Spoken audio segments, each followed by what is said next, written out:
Tara, may pag-uusapan tayong isang napaka-espesyal na kwento ngayon. Ito ay tungkol sa isang himalang talagang nakakamangha at sa isang lihim na plano na nabuo dahil lang dito.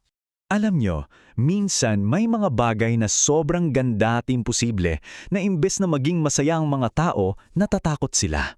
At ganyan na ganyan ang nangyari sa kwento natin ngayon. Isang napakabuting gawa ang magiging simula ng isang madilim na plano. Paano kaya nangyari yun? Ating alamin. Okay, punta na tayo sa unang bahagi, yung himala mismo. Dito talaga nagsimula ang lahat, sa isang pangyayari na gumulat sa buong bayan at nagpabago ng lahat. Ang lugar ay sa Bethany. Maliit na bayan lang ito, pero napakalapit sa Jerusalem kung nasaan ang lahat ng makapangyarihang tao. At dito, isang bagay na akala ng lahat ay imposible, biglang nangyari. So isipin nyo to, si Lazaro 4 na araw ng patay. Pero sa isang salita lang ni Jesus, Lazaro, lumabas ka. Nabuhay siyang muli. At hindi ito nangyari sa isang madilim na sulok ha. Ginawa ito ni Jesus sa harap ng napakaraming tao, sa katanghalian pa. Ito na yung pinakamatibay na pruweba ng kapangyarihan niya. Kaya naman yung mga nakakita, naku, naniwala agad sa kanya. At dito na nga pumasok ang problema. Yung dapat sanang ikasaya ng lahat, yun pala ang naging dahilan ng matinding galit at, alam nyo ba, takot. Ngayon, tingnan natin itong ikalawang bahagi. Sino ba tong mga leader na to na nagpanik at bakit naman sila natakot sa isang napakagandang himala? Itong Sanhedrin, sila yung mga big boss sa Jerusalem. Sila yung gumagawa ng mga batas sa relihiyon. Kapag sila ang nagdesisyon, sunod yun ng lahat. Napaka-importante nila. Nung kumalat yung balita tungkol kay Lazaro, grabe, ang bilis. Agad-agad, nagpatawag ng emergency meeting itong Sanhedrin. Lihim pa. Kasi alam nila, itong himalang to, hindi nila pwedeng basta-basta isang tabi. So itong Sanhedrin, may dalawang grupo dyan na madalas magkaaway. Una, ang mga Saduseyo. Hindi sila naniniwala na may muling pagkabuhay, kaya nung binuhay ni Jesus si Lazaro, para silang sinampal ng katotohanan. Tapos, yung mga Pariseo naman, sila yung matagal ng galit kay Jesus kasi sobrang sikat niya sa mga tao. Naiinggit sila. Dahil sa himala, parehong grupo, pakiramdam nila, natatalo sila ni Jesus. At dahil pareho silang takot at galit, dito na nagsimula ang ikatlong bahagi, ang lihim na plano. Yung dalawang grupong lagi magkaaway, biglang nag-team up para sa iisang madilim na goal. Kasi hindi naman ito ang unang beses eh. Matagal na nilang sinusubukang patahimikin si Jesus pero palagi silang bigo. Paano ba sila nabigo noon? Well, inakusahan nila siya ng kung ano-ano pero di sila pinaniwalaan ng mga tao.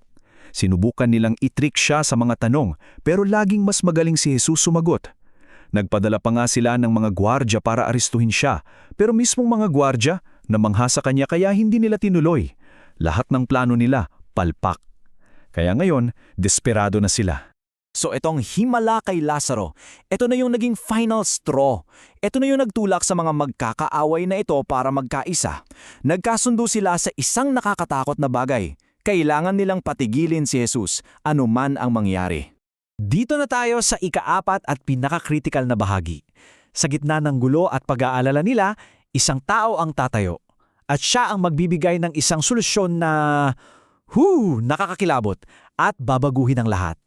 Para mas klaro, ang punong pare o high priest, siya yung pinaka-boss sa lahat. Ang salita niya, halos batas na. Sobrang bigat ng kapangyarihan niya. At ang punong pari noon ay si Caiphas, isang taong kilalang mayabang at walang awa. Kaya nung siya na ang tumayo para magsalita, lahat ng miyembro ng konseho tumahimik at nakinig. At ito mismo ang sinabi niya. Pakinggan yung mabuti. Mas mabuti na isang tao ang mamatay para sa mga tao kesa mapahamak ang buong bansa. Grabe, ang lamig pakinggan no? Napakakalkulado. So ano ba talaga ang nasa isip niya? Politika? Hindi kung ano ang tama. Ang kinatatakutan niya, kapag dumami pa ang followers ni Jesus, baka isipin ng mga Romano na isa itong rebelyon. At kapag nagalit ang mga Romano, susugurin sila at wawasakin ang lahat, ang templo nila, ang bansa nila. Kaya sa utak niya, mas praktikal na isakripisyo ang isang tao, si Jesus, para mailigtas ang lahat. Okay, at sa huling bahagi na tayo, nabuo na ang plano. So, Anong nangyari pagkatapos nila magdesisyon? Dahil sa sinabi ni Caiaphas, nawala na lahat ng pagtatalo. Nagkaisa sila. Ang desisyon ay final na. Ipapapatay nila si Jesus sa unang pagkakataong makukuha nila. Ang tanong, bakit hindi nila ginawa agad? Simple lang, takot sila sa mga tao. Alam nilang sobrang daming nagmamahal kay Jesus. Baka kapag hinuli nila siya ng hayagan, magrayot ang taong bayan at sila ang balikan. Siyempre, alam ni Jesus ang lahat ng pinaplano nila. Pero imbes na harapin sila, pinili muna niyang umalis ng tahimik kasama ang mga alagad niya. Pumunta sila sa ibang lugar kung saan sila ligtas dahil hindi pa iyon ang tamang oras para sa huling paghaharap.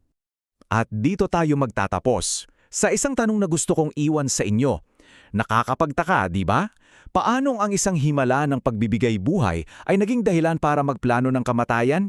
Isang bagay yan na nagpapakita kung paano kayang bulagi ng kapangyarihan at inggit ang mga tao mula sa pagtingin sa katotohanan.